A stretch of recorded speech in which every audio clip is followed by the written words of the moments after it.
Usually, when you are dealing with a medical diagnosis, there is a certain, I don't know, a certain comfort in the mechanical precision of it all. Oh, absolutely. It's very binary. Right. Like if you break your arm, you go to the hospital, the doctor throws you in an X-ray machine, and an image pops up showing this jagged white line across your radius. Mm-hmm. And the physician just points at the screen and says, well, there's the problem. And you both know exactly what needs to be done. It's physically obvious. The bone is broken or the bone is intact. Right, because it is entirely visible. I mean, the pathology is localized to a specific physical structure that we can measure with unquestionable accuracy. Orthopedics, cardiology, even a lot of oncology, they all operate on this visually confirmed, structurally evident paradigm. But when you step into the world of psychiatry, specifically things like neurodevelopment, mood disorders, trauma, that X-ray machine just totally shatters. It really does. You are suddenly looking at a diagnostic landscape that is incredibly murky. Yeah, and if you are staring down the barrel of, say, your third or fourth antidepressant trial right now, dealing with treatment-resistant depression, you know exactly what I mean. I mean, you try medication, wait 2 months, hit a wall. Yeah. You switch the class of the drug, you wait another 2 months, and you hit another wall. It's brutal. So, welcome to the Deep Dive, everyone. We are digging into a massive stack of 2026 clinical trial data today, FDA literature, neurotechnology forecasts, all to understand why that deeply frustrating cycle has been the standard for so long. And more importantly, how the entire paradigm of depression treatment is basically being completely dismantled and rebuilt right now. Yes, we are looking at a massive shift away from the old chemical trial and error and moving toward incredibly fast-acting pharmacology and highly targeted device-based brain stimulation. Our mission today is to outline the critical differences between the newest pharmaceutical options and advanced device-based care like TMS. Right. We really need to look at how these therapies target entirely different brain pathways. Exactly. And how their timelines compare and why they're offering just unprecedented hope to people who have failed standard antidepressants. So, okay, let's unpack this, because the shift we are witnessing right now in 2026, it's pretty monumental. It is huge. I mean, we are finally admitting the limitations of our previous models. Yeah. For decades, the psychiatric field heavily relied on the monoamine hypothesis. That's the serotonin thing, right? Yeah, exactly. The idea that depression was primarily just a chemical imbalance of serotonin or maybe norepinephrine or dopamine. And the thought was, well, if you just tweak the volume of those chemicals, the depression would lift. Right, just add more serotonin and you're cured. But when we actually look at major depressive disorder, we are dealing with a staggering global footprint. We're talking about roughly 332 million people worldwide. Wow. And around 22 million adults in the US alone experiencing at least one major episode annually. And I mean, the complexity of the disease in those millions of people, it completely defies the idea of a single chemical fix. The data in these clinical overviews points out something that, well, it honestly blew my mind. There are up to 256 unique symptom combinations that all fall under the single umbrella diagnosis of major depressive disorder. 256. Yeah, that heterogeneity is really the core of the problem with standard treatments. How does that even work in practice? Like, how do two people have the same disease but look so different? Well, think about patient A.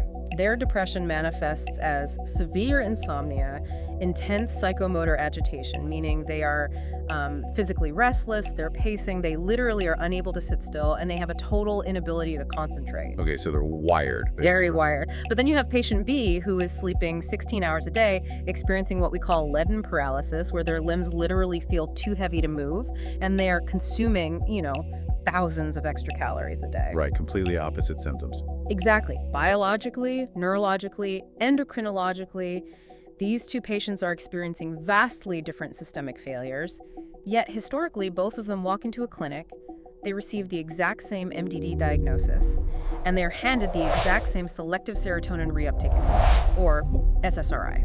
Which, honestly, it feels a bit like treating both a migraine and a shattered femur with ibuprofen, just because they both fall under the category of pain. That's a great way to put it. It completely ignores the underlying mechanism. And the clinical outcomes of that one-size-fits-all approach, they're detailed in the STARD study, which our sources reference heavily. This is one of the largest, longest-running studies ever conducted on depression treatment. It is. And the numbers from STAR-D are frankly sobering. Only about 33% of patients achieve full remission from their very first standard antidepressant. Wait, only 33%? Yeah. Meaning 2/3 of the population are just left symptomatic after their initial entry into psychiatric care. That's incredibly discouraging. It is, and the trajectory for those two-thirds becomes increasingly dim. The STARDIA data maps out what happens as patients move through successive treatment steps. So, if the first drug fails, we try it again. That fails a third. By the time a patient reaches their fourth medication attempt, the statistical probability of achieving and maintaining stable remission at the 12-month mark plummets to 2.7%. 2.7%. Wow. I mean, if the odds of a pharmacological intervention working drop to basically zero by the fourth try, aren't we just throwing chemical spaghetti at the wall? Basically. Like, if we think about the brain as a highly complex computer network, handing someone their fifth SSRI sounds like trying to fix a hardware problem by constantly installing different versions of the exact same software. Right. If the motherboard is literally fried, or the cables connecting the processor to the hard drive are severed, updating the apps isn't going to turn the screen back on. The hardware analogy is incredibly apt for where neuroscience is in 2026. We now understand depression not as a simple chemical soup that just needs more serotonin salt, but as a systems-level network failure. A network failure? Yeah, we are looking at disrupted neural circuits. In a healthy brain, there is robust, dynamic communication between the prefrontal cortex, which governs executive function, logic, emotional regulation. Like the CEO of the brain. Exactly. Communication between that CEO and the deeper limbic structures like the amygdala, which processes raw fear and emotional reactivity. But in many depressed brains, functional imaging shows us that the connectivity between these regions is weakened or just entirely uncoupled. So the logic center can't talk to the fear center. Right. The logic center can no longer successfully send a stand-down signal to the emotion center. That makes so much sense. And on top of that severed connection, our sources highlight how much chronic stress physically degrades the brain over time. It does. We are talking about literal structural changes, where the dendrites, little branches that neurons use to communicate with each other, they actually shrink and retract due to prolonged exposure to stress hormones. They literally wither away. And when you add to that the emerging data on neuroinflammation, where an overactive immune system is essentially bathing the brain in inflammatory cytokines, you start to realize how woefully inadequate a standard serotonin pill is for someone whose depression is driven by, say, immune dysfunction. Right. If your brain is inflamed, the serotonin reuptake inhibitor isn't targeting the inflammation at all. Exactly. When you factor in the genetic variations, the structural atrophy, the inflammatory responses, it explains why 50 to 60% of all patients do not achieve full remission after multiple traditional medication trials. And that's what puts them in the category of treatment-resistant depression, or TRD. Yes, clinically, the standard definition of TRD is failing to respond sufficiently to 2 or more antidepressant medications from different classes, taken at adequate doses, for a duration of 6 to 8 weeks each. Think about the timeline of that suffering. For you, the listener, if you're going through this, you wait 2 months for the first drug to build up in your system. It fails. You endure the withdrawal, you taper onto a new class of drug, you wait another 2 months, it fails. It's agonizing. You are a third of a year into treatment, dealing with severe depression the entire time, and you are only just now earning the label of TRD. To anyone listening who is trapped in that exact cycle right now, the data is explicitly clear here. You're not failing the treatment. The treatment is failing your specific biology. Absolutely. Your brain doesn't need more time on the same failed pathway. It needs an entirely different biological mechanism. Which is exactly where the pharmacological landscape of 2026 is pivoted. The field recognized the diminishing returns of monoamines and shifted its focus to entirely different neurotransmitter systems. The most prominent target right now is the glutamate system. Okay, let's really dig into glutamate, because our sources indicate this is a complete paradigm breaker. If serotonin is the volume knob that standard drugs have been endlessly tweaking, how does glutamate function differently in the brain? Well, glutamate is the primary excitatory neurotransmitter in the central nervous system. It is responsible for the vast majority of fast synaptic communication. It is, like you said earlier, the main power grid. Okay. When you learn a new skill, form a new memory, adapt to a new environment, glutamate is the driver of that neuroplasticity. So the new wave of treatment specifically targets NMDA receptors, which are a critical component of this glutamate system. What are the big drugs in that space? The 2 major developments here are esketamine, which is prescribed under the brand name Spravato, and a newer oral medication called dextromethorphan bupropion, or Auvelity. Now, esketamine is a nasal spray, not a pill, which is already And it was approved specifically for treatment-resistant depression, right? Mm. And also depressive symptoms accompanied by acute suicidal ideation. But how does blocking an NMDA receptor with a nasal spray actually alleviate severe depression? Like, what is the physical mechanism happening in the brain? Okay, so when you introduce an NMDA receptor antagonist like esketamine, it triggers a rapid cascading effect. By temporarily blocking these specific receptors on inhibitory neurons, you basically take the brakes off the system. You remove the brakes. Right, and this causes a massive localized surge of glutamate. That surge then activates a different set of receptors called AMPA receptors. And this is where the magic happens, because this AMPA activation triggers the release of brain-derived neurotrophic factor, or BDNF. Ah, BDNF. Yeah. That is often described as miracle-grow for the brain. Right. That is the colloquial term, yes, but it's very accurate. BDNF promotes the immediate growth of new synaptic connections. Remember those shrunken, retracted dendritic branches we talked about being caused by chronic stress? Yeah, the withered branches. Well, the glutamate surge forces rapid dendritic spine growth.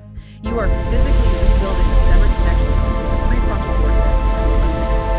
Wow, so instead of just leaving serotonin floating in the synapse and just, hoping it eventually causes some downstream mood improvement over 2 months, you are chemically forcing the brain to physically rewire its broken hardware. Instantly, yes. That explains the massive difference in the timeline for results. Standard SSRIs require 4 to 8 weeks just to see if they might work. But our sources show esketamine can begin alleviating severe depressive symptoms within hours to days. Hours, yes.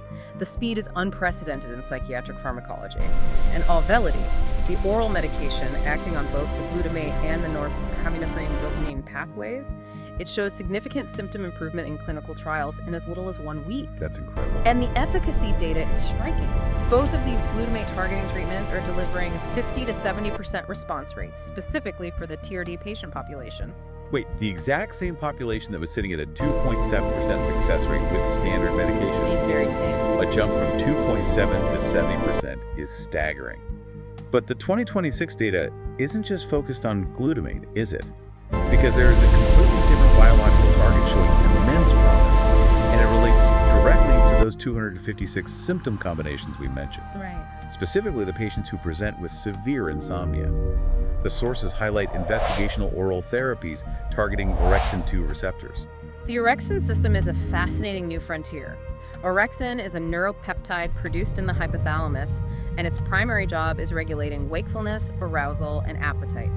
It is basically the chemical signal that keeps your brain alert and conscious. Okay, wait, but if a depressed patient is already exhausted, why are pharmaceutical companies developing an antagonist, a blocker, for the wakefulness receptor? Wouldn't that just make them more lethargic and tired? It seems counterintuitive, but you have to look at the paradoxical nature of depression. Approximately 60% of patients with major depressive disorder suffer from clinically relevant insomnia. Yeah, they just can't sleep. Right, and this isn't just having a hard time falling asleep once in a while. This is chronic, relentless inability to achieve restorative sleep, and it often persists even when they are actively taking an SSRI. In these specific patients, the orexin system is pathologically overactive. So their brain is stuck in a state of hyperarousal. They are physically exhausted, their body is done, but neurologically, they are wired like they are in the middle of a war zone. Precisely. This overactivation of the orexin system drives the HPA axis, that's the hypothalamic pituitary adrenal axis, into overdrive. And that results in a continuous, excessive release of cortisol. It's stress hormone. Yes, you are literally marinating the brain in stress hormones all night long. So a drug like seltorexant, which is a first-in-class selective orexin-2 receptor antagonist, it targets this specific biological error. By blocking that specific receptor, it dampens the hyperarousal signal. Okay, so it isn't a traditional sedative that just, knocks you unconscious and leaves you groggy the next day like a sleeping pill. Not at all. It is actually fixing the broken switch that was keeping the stress system locked in the on position. Exactly. It normalizes the sleep architecture, allowing the brain to naturally cycle into deep, restorative sleep. And the clinical trials show that by fixing this specific insomnia mechanism, the overall depressive symptoms significantly improve. That's wild. This is the definition of precision psychiatry.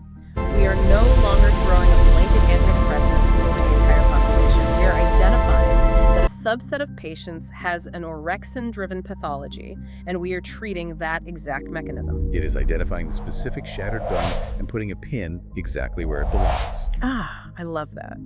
And speaking of entirely new mechanisms, we have to address the psychedelic-inspired therapies in phase 3 trials. We are looking at COMP360, which is synthetic psilocybin, and MM120, a pharmaceutical formulation of LSD. Now, it is vital to separate the clinical application of these compounds from recreational use. We are talking about highly controlled, strictly dosed, pharmaceutical-grade agents. Right, you aren't just going to a festival. Definitely not. They are administered in a heavily monitored clinical environment paired with robust psychological support. But the mechanism of action here is fascinating. Traditional SSRIs target the serotonin 1A receptor, but these psychedelic compounds are powerful agonists of the serotonin 2A receptor. Why does hitting the 2A receptor produce such radically different outcomes than hitting the 1A? Activation of the 5-HT2A receptor, particularly in the cortex, induces a profound state of neuroplasticity. But more importantly, it temporarily disrupts the default mode network. The DMN. What exactly is that for the listener? The default mode network, or DMN, is the interconnected brain system that is active when you are daydreaming, ruminating, or thinking about yourself. Okay. In depressed patients, the DMN is hyperactive. They are essentially trapped in rigid, intractable loops of negative, self-referential thought. So they're essentially a prisoner in their own negative echo chamber, and the DMN is the warden keeping the doors locked.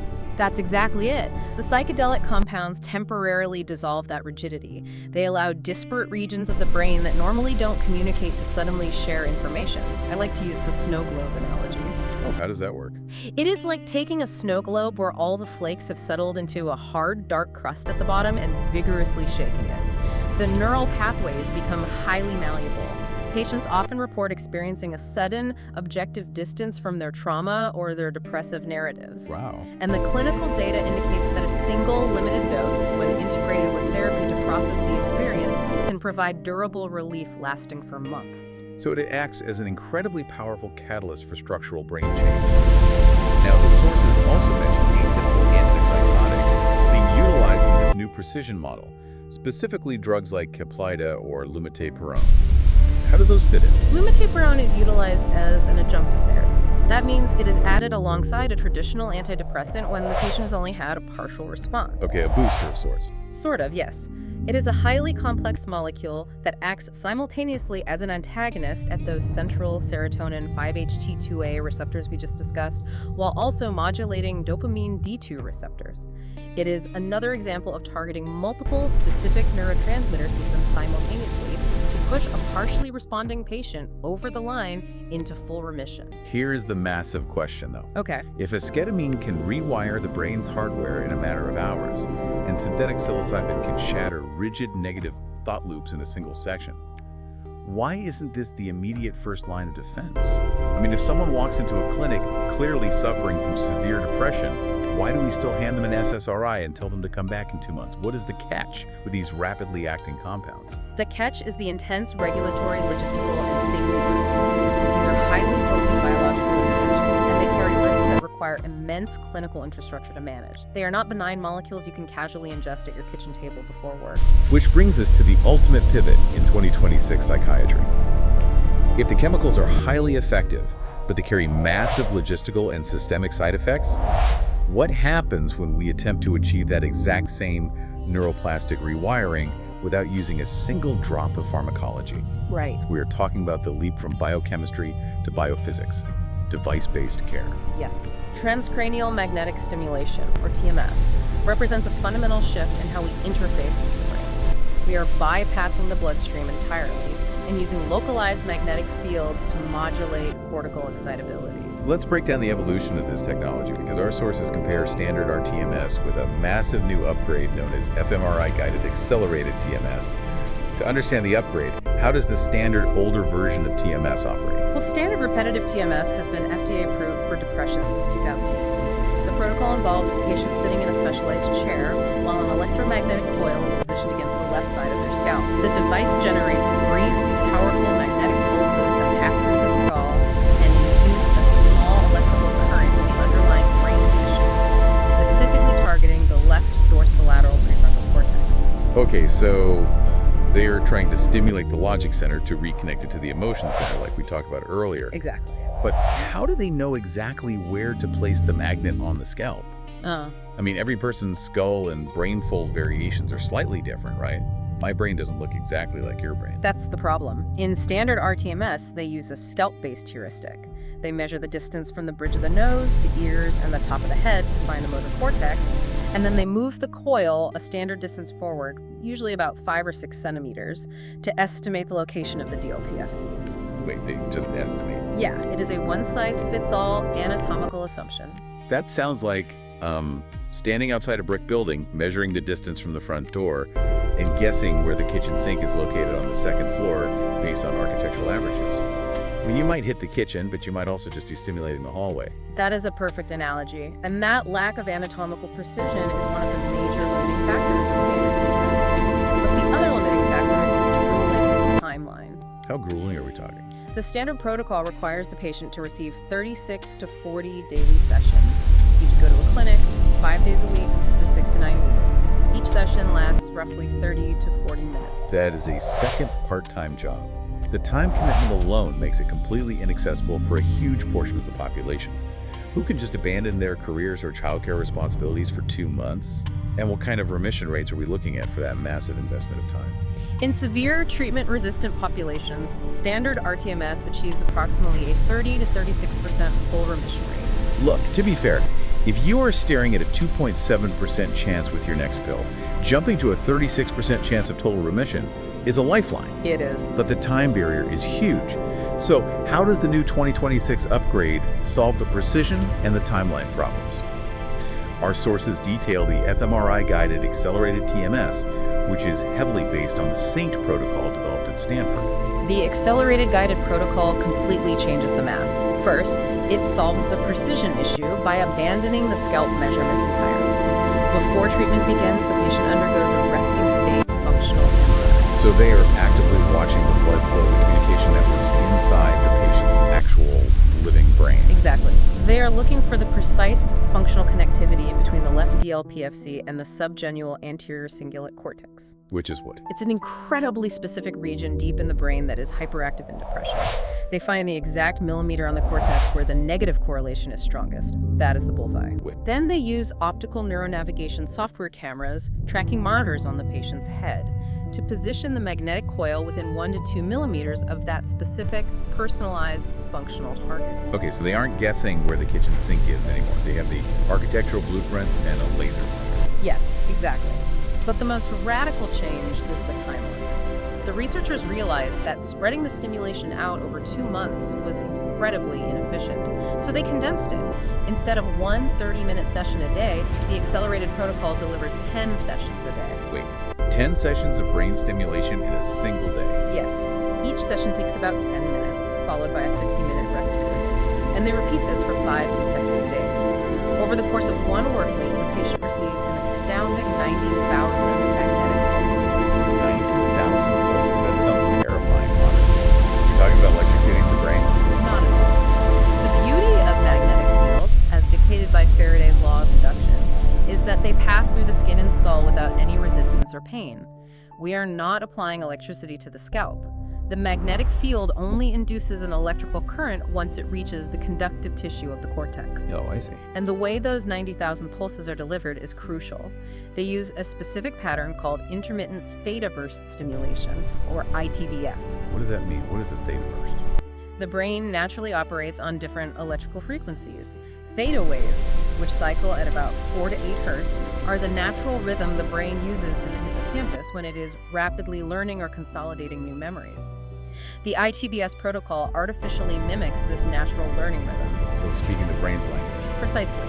By blasting the targeted neural circuit with magnetic pulses perfectly timed to the brain's own neuroplasticity frequency, it forces the neurons into a state of long-term potentiation. You are hacking the brain's biological learning code to force it to rapidly memorize a new, healthy connectivity pattern. You are forcing the neurons to fire together, which biologically forces them to fire. By compressing this into 5 days, you rapidly outpace the depression's ability to reassert itself. And what are the clinical outcomes of compressing months of treatment into 5 days? The data is phenomenal. The average time to noticeable relief is just 3 days. And the remission rate, the percentage of severe TRD patients who no longer meet the criteria for depression at all, skyrockets to approximately 79%. Almost 80% remission in 5 days. For patients who had failed almost every other treatment available, that is a miracle of modern biophysics. It's life-changing. It also highlights the fundamental difference between drugs and devices, doesn't it? Like, a medication bathes your entire central nervous system and your peripheral organs in chemicals, hoping enough molecules reach the specific broken circuit in the cortex. That systemic bathing is why you get weight gain, sexual dysfunction, gastrointestinal issues. Exactly. Device-based care is a network solution for a network problem. It fires energy precisely into the broken circuit, leaving the rest of the body completely untouched. Which heavily influences the patient's quality of life during treatment. But if we look at the extreme end of device-based care, our sources also cover electroconvulsive therapy, or ECT, and vagus nerve stimulation, VNS. How do these fit into the 2026 landscape? ECT remains the undisputed gold standard for severe psychiatric emergencies. If a patient is catatonic, refusing to eat or drink, or experiencing active psychotic depression, we do not have 5 days to wait for a magnet to rewire the cortex. ECT is an acute, blunt force intervention. It is essentially hitting the master reset button on the entire brain. It really is. Administered under general anesthesia and muscle relaxants, ECT induces a brief, highly controlled cerebral seizure. This massive electrical event triggers an overwhelming release of neurotransmitters and neurotrophic factors across the entire brain. It achieves about a 48% remission rate, generally taking effect within 1 to 2 weeks. It is life-saving, but it is systemic and heavy-handed. Right, and what about VNS? What is that? Vagus nerve stimulation is essentially a pacemaker for the brain. A pacemaker? Yeah. A small generator is surgically implanted under the skin of the chest, with wires wrapping around the left vagus nerve and neck. The vagus nerve is the superhighway communicating between the body and the brain's emotional centers. Yeah. The device sends regular, mild electrical pulses of the nerve 24 hours a day. A recent large-scale study out of Washington University tracked severe TRD patients with VNS implants and found that over 20% achieved full remission at the 2-year mark. 2 years. Right, it is not rapid, but for chronic, unrelenting depression that has failed everything else, it provides a steady, structural neuromodulation over years. So the toolkit in 2026 is incredibly diverse. We have nasal sprays that surge glutamate in hours, magnets that hack the theta rhythms in 5 days, and surgical implants that pulse the vagus nerve for years. But this leads us to the critical reality check of our deep dive. The higher the efficacy and the faster the speed, the more severe the clinical oversight required. The fine print on these treatments is, it's extensive. Very extensive. The safety profiles and the monitoring requirements dictate how these treatments are actually deployed in the real world. Let's return to esketamine, or Spravato. Because it is an NMDA antagonist, it acts somewhat similarly to an anesthetic. And anesthetics come with significant physiological baggage. They do. Spravato administration causes transient but sometimes severe spikes in blood pressure. More notably, it induces dissociation. What does that actually look like for the patient? Well, patients frequently experience a profound disconnection from their physical surroundings, their sense of time, and even their own body. They might feel like they are floating or that the room is warping around them. That sounds terrifying if you aren't prepared for it. Which is why the FDA mandated a REMIS program, a risk evaluation and mitigation strategy. This is the strictest level of regulatory control. You cannot go to a pharmacy, pick up a box of Spravato, and take it at home. You must be physically present in a certified clinical setting. You can't just do it in your living room. No. You self-administer the spray under the direct observation of a healthcare provider. Then, you are essentially locked in that clinic for a minimum of 2 hours. They hold you hostage to watch your blood pressure. They monitor your vitals continuously until the dissociative effects subside and your cardiovascular system stabilizes. Only then are you cleared to leave, and you are strictly prohibited from driving for the rest of the day. Wow. And the psychedelic therapies in phase 3 trials are bound by even more rigorous protocols. A dosing session for synthetic psilocybin requires 6 to 8 hours of continuous monitoring by trained psychological support staff and is specially designed.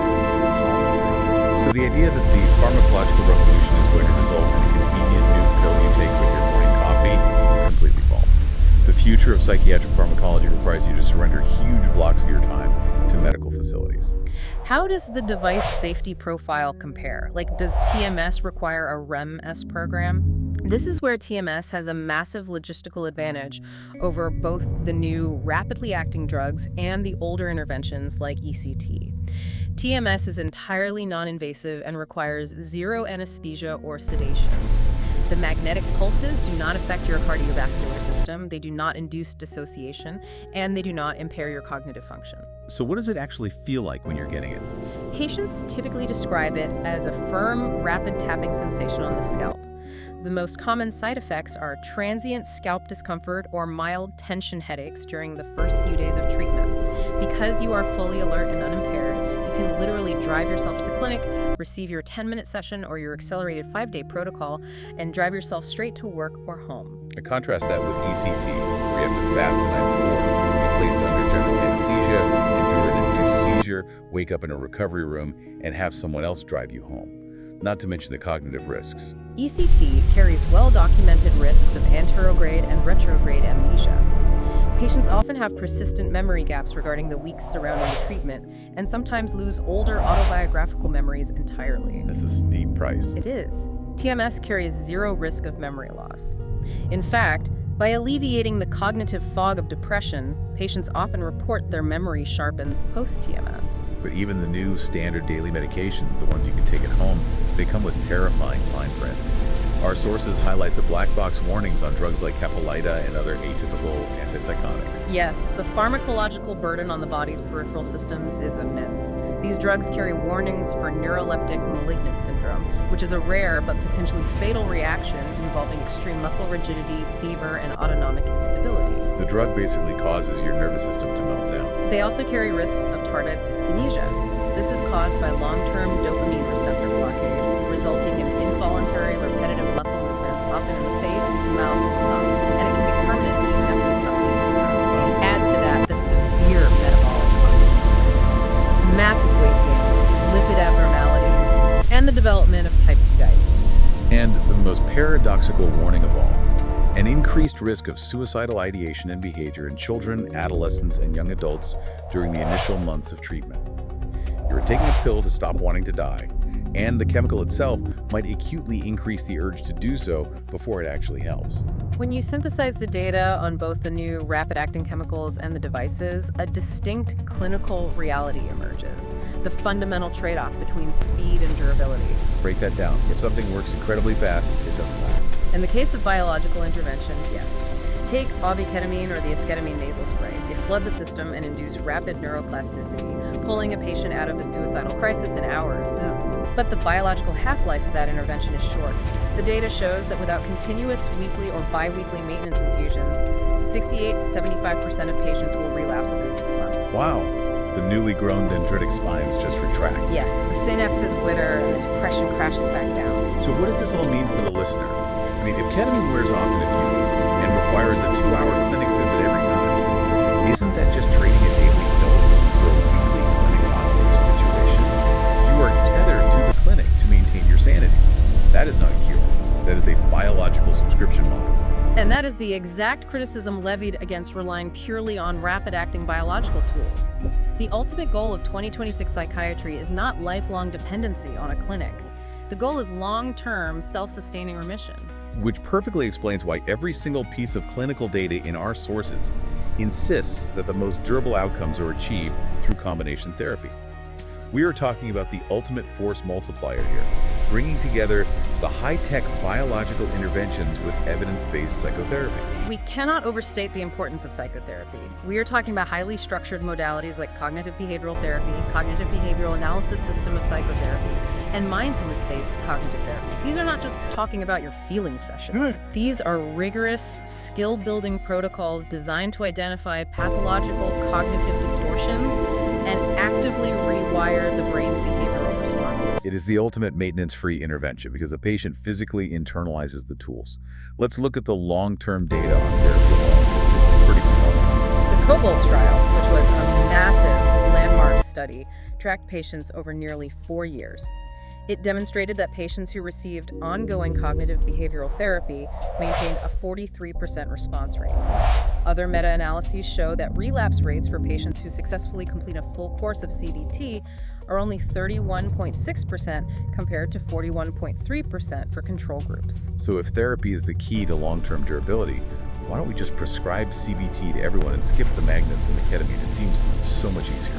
Because of the biological reality of severe depression, if a patient's prefrontal cortex is structurally atrophied and their default mode network is hyperactive, they literally lack the cognitive flexibility required to engage in CBT.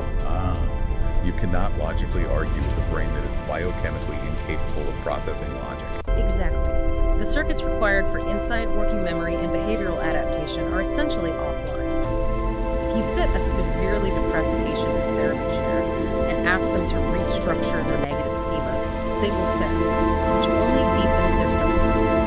It's like your house is actively burning down, flames are eating the walls, and the therapist is standing in the living room to try to teach you carpentry skills and how to install a fire suppression system. You cannot learn to rebuild while the fire is currently melting the roof. You need a fire hose. That analogy perfectly illustrates the synergy of the 2026 model. The rapid-acting drugs like esketamine or Auvelity, or the device-based care like accelerated fMRI-guided TMS, those are the fire hoses. They are deployed to rapidly suppress the biological fire. They surge the glutamate, they force the theta rhythms, they induce the BDNF release, they bring the offline circuits back online. And in doing so, they create a highly receptive neuroplastic window. The brain becomes incredibly malleable. That is the critical moment. The flames are out, the structure is flexible, and you immediately introduce the architect. You begin intensive cognitive behavioral therapy while the biological window is wide open. Because the brain is physically primed to absorb the new coping skills and permanently cement the new behavioral pathways. The data on this combination is the most optimistic thing in our entire stack of sources. It really is. When clinics combine targeted fMRI-guided TMS with simultaneous evidence-based psychotherapy, the response rates push to approximately 66%, and the full remission rates hit roughly 55% across broad TRD populations. But the durability is the real headline here. We talked about ketamine wearing off in a few weeks. What happens to the TMS patients who do the therapy? The clinical follow-ups are stunning. When patients underwent the fMRI-guided TMS protocol, actively engaged in concurrent therapy, and utilized personalized, light maintenance touch-ups only when early warning signs appeared, 86% of those participants maintained their remission over a full 12 months. 86%. We started this deep dive talking about a 2.7% chance of success for treatment-resistant patients taking their fourth pill.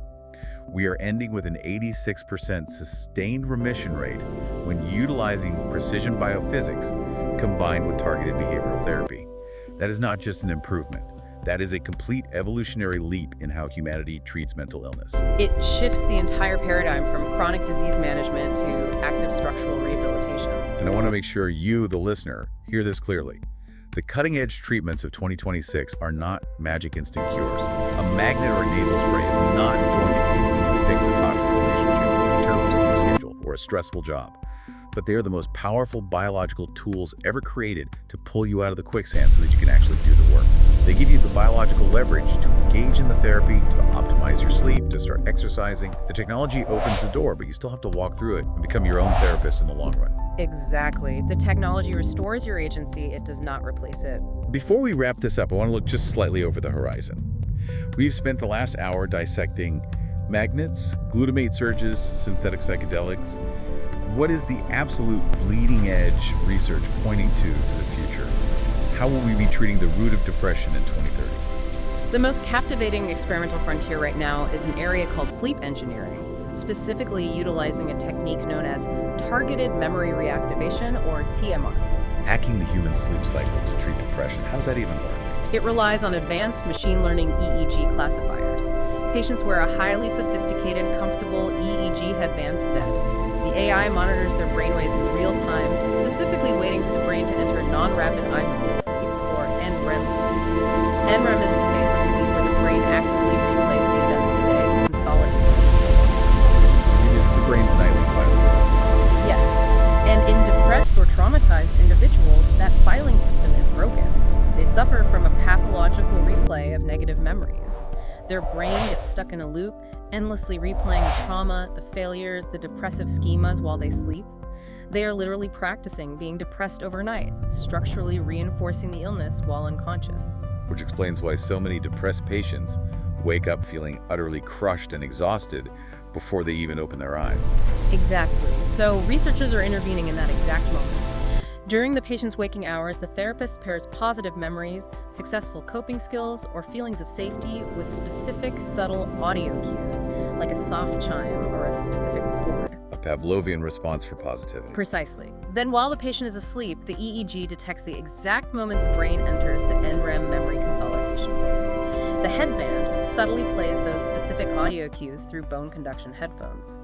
The sound is soft enough not to wake the patient, but loud enough for the brain to process it. Whoa, so the audio cue triggers the brain to pull up the positive memory file instead of the negative trauma file. Yes. They are externally manipulating the memory replay process. They are attempting to artificially strengthen the positive neural pathways and edit the emotional weight of the negative memories while the patient is completely unconscious. They are literally editing the emotional software of the brain while it is in sleep mode. If that technology scales, we are looking at a completely non-invasive, drug-free, magnet-free intervention. You literally cure your depression by wearing a headband to bed. The potential for treating PTSD and intractable depression through targeted sleep architecture is boundless. It represents the ultimate intersection of neurobiology and artificial intelligence. We have covered a truly massive amount of ground today. From the sheer complexity of 256 symptom combinations to the catastrophic failure rates of the old SSRI trial and error model.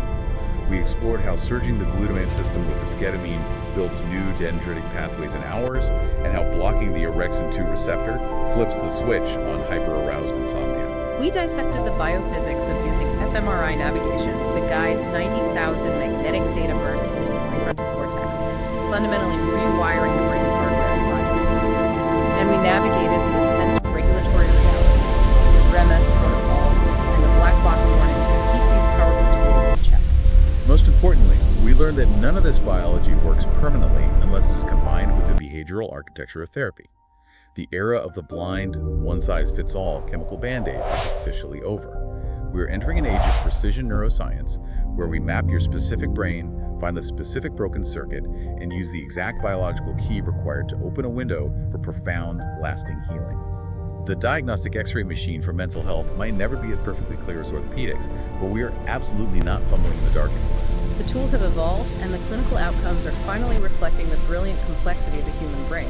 There is an unprecedented level of science-backed hope available right now. Thank you so much for joining us on this incredibly deep dive. As always, keep exploring, stay endlessly curious, and remember that when it comes to the vast networks inside your own head, there's always more to learn. And as a final reminder, we are not giving medical advice today, just exploring the absolute cutting-edge science and the sources behind it. We'll catch you on the next deep dive.